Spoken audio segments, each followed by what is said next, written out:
La Encantada parking lot. Thirdly, for the first time in about 2.5 hours, you can finally see the Catalinas again. Let's go ahead and show you video from earlier this afternoon when that dust storm was rolling in. We got video from the Pima County Fairgrounds. Now, it was so windy out there, it was hard to keep that camera steady. As you can see, also visibility pretty low along the 10. Now, that storm then stretched into parts of the east side. You can see blowing trees, street signs were moving up and down, and dust along busy Tucson streets. Now, we followed the storm as it moved into the foothills, and we caught up with one woman who was taken off guard by what she saw out her window. Oh, well, I looked out my window and I couldn't see the mountains, and so I really didn't know what it was. But I thought maybe it would rain, and it didn't, and it must have been dust, I guess.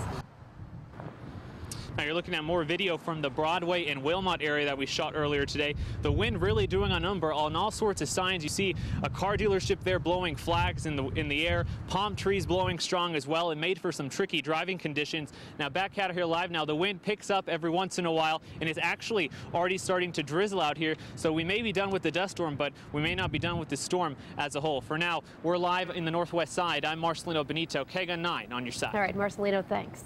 While that storm created problems here in town, it helped crews battling the School Canyon fire. It is now almost contained after charring 7,500 acres along the border. 9 on your side's Aaron Brackett has just returned from the School Canyon fire.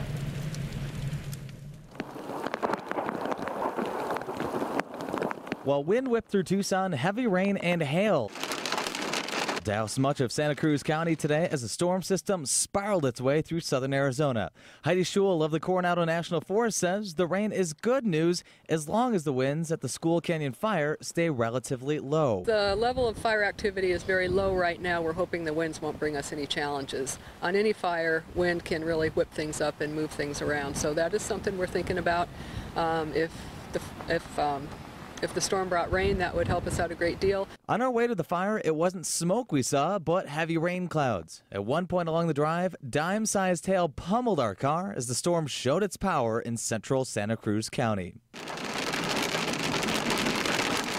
As of this morning, the School Canyon fire was over 75% contained, and the heavy rain helped even more by the afternoon. Firefighters in the wildfire-prone areas hope today's rain will help quench a long drought in southeastern Arizona. We are in this prolonged drought, and conditions are not really going to improve until we see significant precipitation. So we encourage folks, take responsibility, don't be the start of the next wildfire. 9 on your side did come across a few firefighters stationed at a high elevation who were watching for lightning-caused fires. They said the risk was relatively